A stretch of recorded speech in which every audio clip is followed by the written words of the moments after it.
do you think there need to be some measure of control over who the age limit that goes on the campaign bus? Well, you know, the easy answer to that is yes. If you were here earlier, you'd have heard one of his relatives explaining that there is a pattern that they are concerned about in this community, that in moments like yesterday, had he been here, that could have also been a different kind of exposure. I would appreciate if you allow me not to have to get into the details as to what she shared. I could not substantiate them either, but it was actually considered that it was in his best interest to be with his mother, who was also on the motorcade. Unfortunately, at a point in the journey, NK disembarked the vehicle that his mother was on, and from what I'm hearing, went onto a vehicle that provided more hype. It is the want of young people. They want the music, they want the, you know, it's not a criticism of NJ, it's just sharing what has been explained to us. But can leaders exercise some control as to who goes in these buses? Because let's face it, a 15-year-old can't vote, so that level of support would not be beneficial to the campaign. You know, that is true, a 15-year-old cannot vote. But when I listen to my father and my mother speak about the fact that, for example, I give an example of my mother.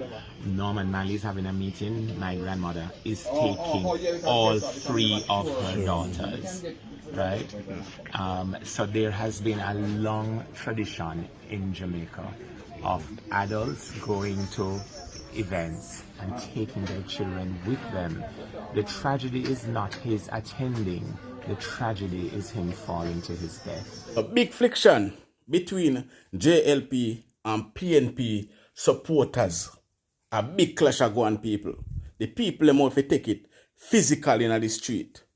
Bless up to my viewers and my subscribers them. I hope everybody having a blessed and a wonderful evening. My viewers and my subscribers, remember, in everything you do, always put God first. In every any situation, just always remember to call upon God. Always remember to pray, because a prayer day keep the devil away. Now, my viewers and my subscribers, we are less than a week away before the local government election, and trust me, people, it's like the people them want to start war. A be affliction a go on. Andrew Holness visit woman that lose her leg. Mark Golden and the PNP visit the family of that young man that lose his life on campaign. People, we have all of that to come up, plus more. But before we get into all of that, I would appreciate if you all would leave a like on this video. Please give this video a thumbs up and subscribe if you haven't subscribed as yet, and turn on the bell. Alright?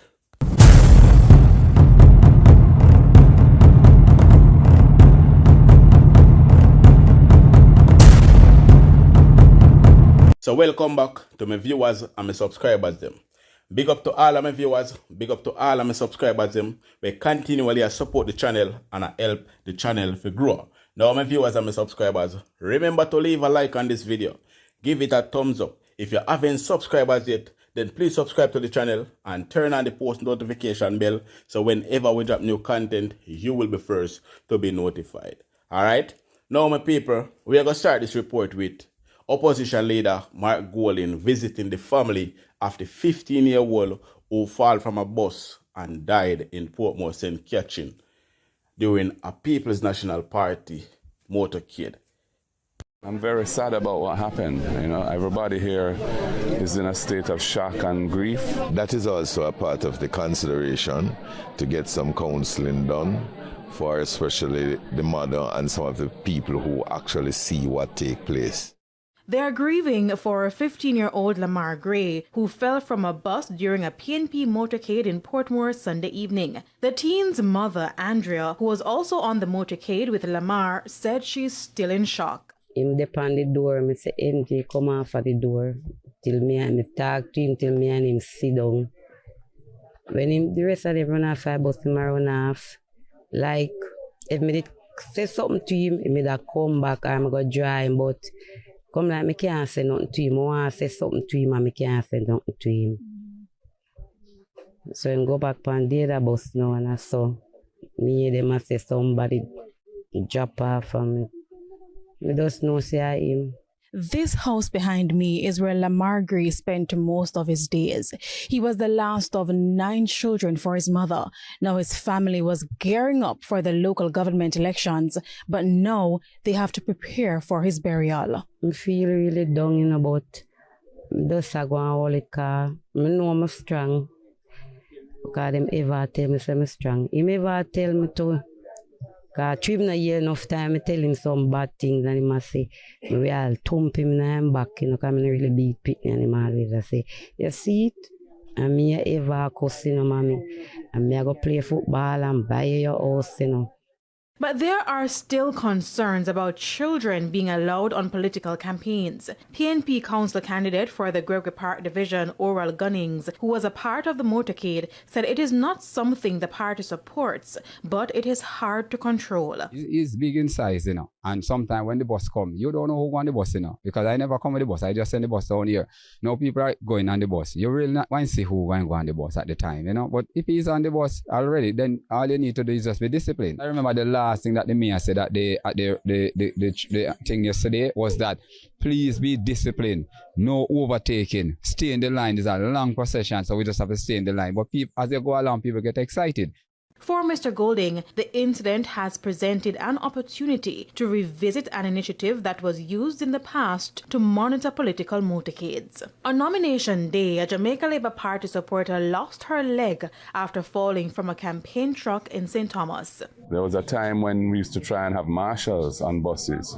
It didn't work that well, but we're going to have to see what we can do. Maybe revive that program, just try and avoid these sorts of things. But, you know, it's just a very, very sad day for me personally.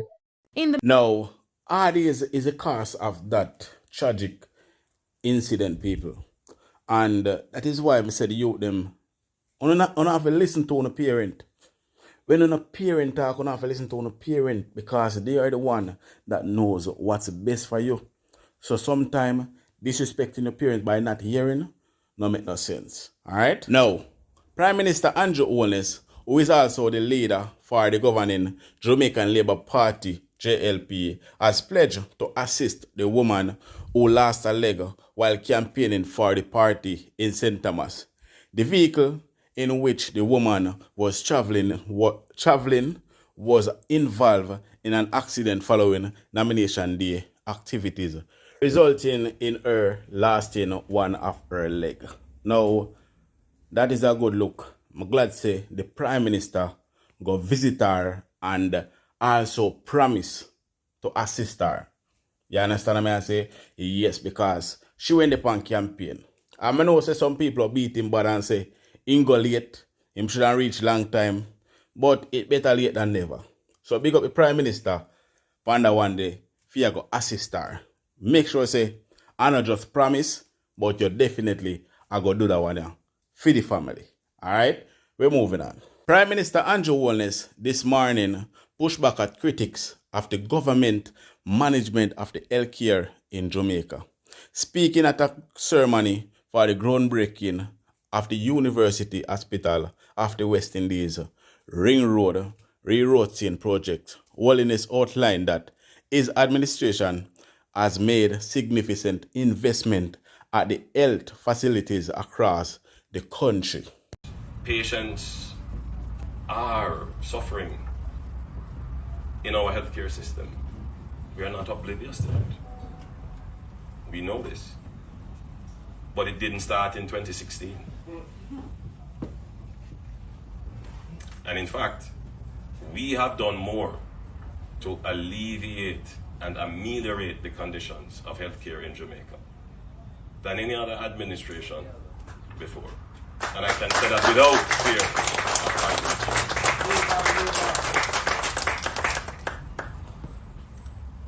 We acknowledge, that for 3 decades before my time, and it's my time now,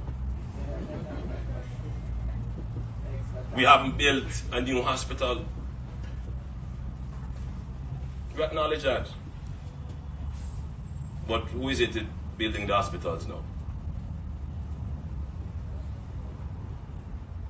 We acknowledge 70% of our current hospital infrastructure and equipment are deemed to be end of life or nearing end of life. That didn't just happen since 2016. It happened because previous administrations did not invest in healthcare. And now they have the, I'm trying to find the right word, but audacity seems to come to mind to speak on healthcare. It galls me, the level of hypocrisy, but more or not.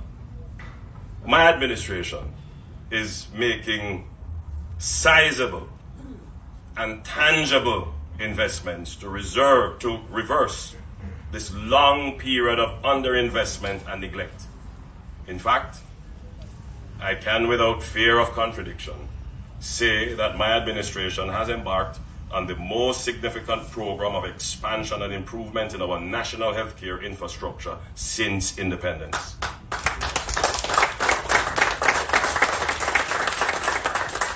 Under the health system strengthening program, we are making a substantial investment of $148 million US.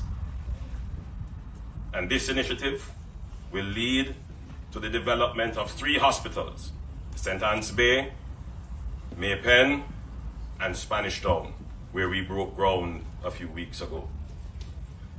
And it will also include 10 health facilities, the Greater Portmore, Old Harbour, St. Jago, St. Anne's Bay, Brownstown, Ocho Rios, Maypen East, Maypen West, Moko, and Chapelton.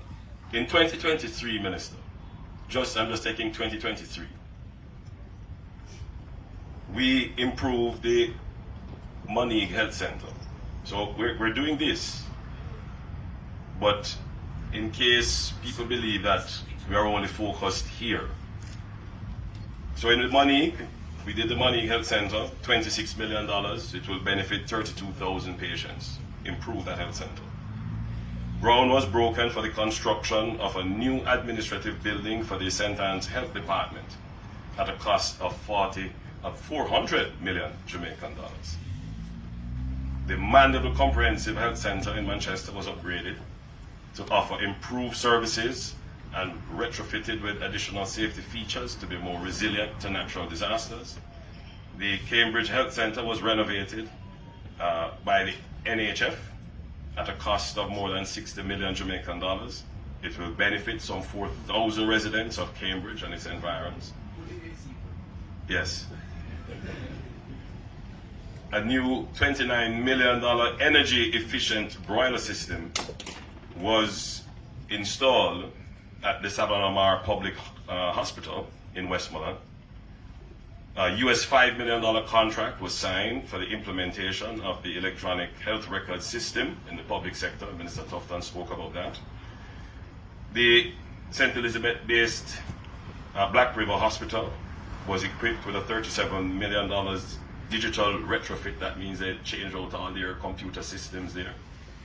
A mammogram machine was installed at the University Hospital of the West Indies at a cost of 47 million Jamaican dollars. The renal unit of the Kingston Public Hospital got 10 new hemodialysis machines valued at over $30 million. The UHWI received 18 patient monitors valued at $25 million. The Bustamante Children's Hospital got a new C-arm. I don't know what that is, but I guess they... Is that it? Oh, is that a kind of X-ray? C-arm. We'll look at it later. And a laparoscopy machine. Oh, well, machines valued at $46 million.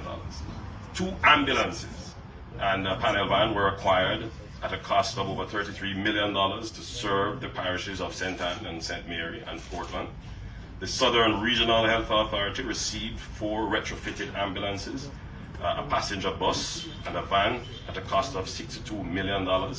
And the Linstead Public Hospital in St. Catherine and the Princess Margaret Hospital in St. Thomas got 2 new ambulances valued at $33 million. I went into this detail which I would normally go into because it is important that the public gets a sense of what the government is doing. Boy, Mr. Holness, your son mash up, your son tired, bad. But what I want to know, Mr. Holness, you're making a presentation, a groundbreaking. This is not about politics. This is about the Jamaican people. Why your PNP name gone over there?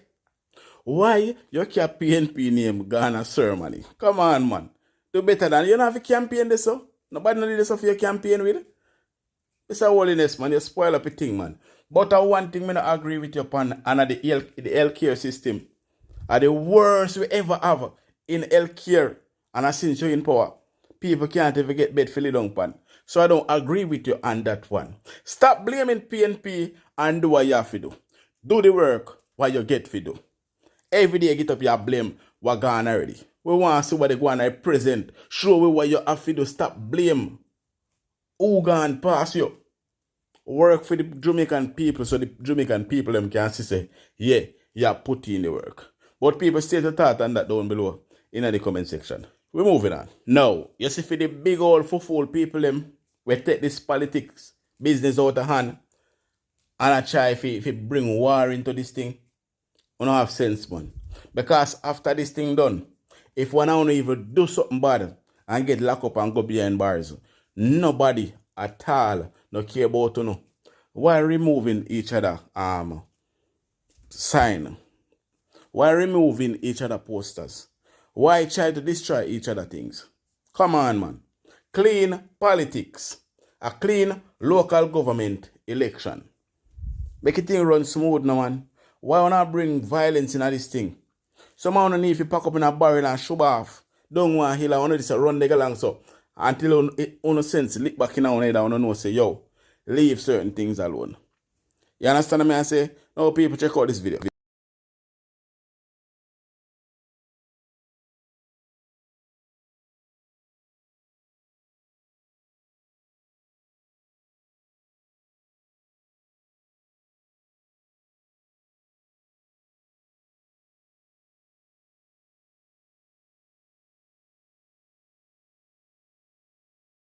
Mayoral candidate for the People's National Party, Leon Thomas, is calling for a peaceful campaign in the municipality after a PNP campaign sign was removed from its posted location. It's understood that the sign in question was taken down to facilitate work along the roadside. Jamaica Labour Party candidate for the Gregory Park Division, Joy Brown, says she was given the go-ahead to remove one sign. I and the engineer came here last week and we decided to bring to here. To right here, right? So the workmen came today and couldn't do them work. I spoke to the engineer. I spoke to Mr. Campbell from council, telling them about the obstruction of the sign, right? I called the mayor. I can't verify it in my phone twice, yesterday and today, and he did not answer. The sign obstruct the road. The sign was too low right down here. But Mr. Thomas insists that sign was not an obstruction. The work that is being done there done by the Portmore City Municipal Corporation. And I'm saying that if there's a sign impeding anything at all, the engineer will indicate to me, right, that the sign is impeding the work. And there was no work going on there at the time, right, for she to remove the sign or damage the sign. The engineer will call me to tell me if there is any problem with any placement of signs within the municipality. Not for the councillor to go there with her entourage to damage the sign. In light of the growing tension, Mr. Thomas is appealing for a peaceful campaign in the municipality. He says this kind of issue brings in focus the need for the office of the political ombudsman. The matter has since been reported to the police. People, the whole of we are one. Make we leave the violence out of this thing.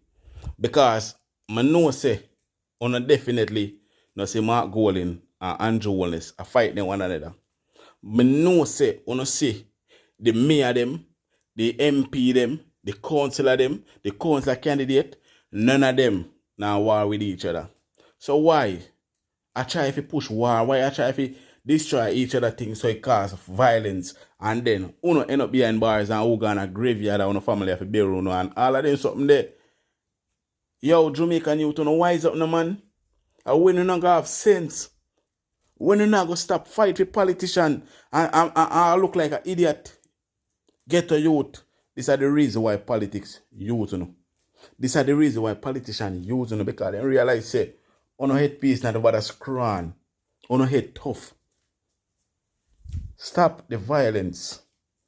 Make a smooth campaign run. We don't want a war. You understand what I say? If we don't believe in politics and we don't want to go up and campaign and go jump up and full drown yourself, then so be it. But left the violence on the yard. Some are too arrogant and bully and all of them something and not believe in a peace and don't believe in a war and violence. Come on, man. Clean campaign. Clean politics. No intimidation. No removing of anybody placard because they spend money to put it up. So don't destroy the people them thing. You understand what I say? But for now, we are say peace. Peace we are say. Peace, love, and unity.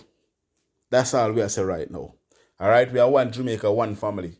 Let's live together and live all right. Live in a peace. Big up on yourself. Until then, in the next upload. Big up on yourself, my people. Love.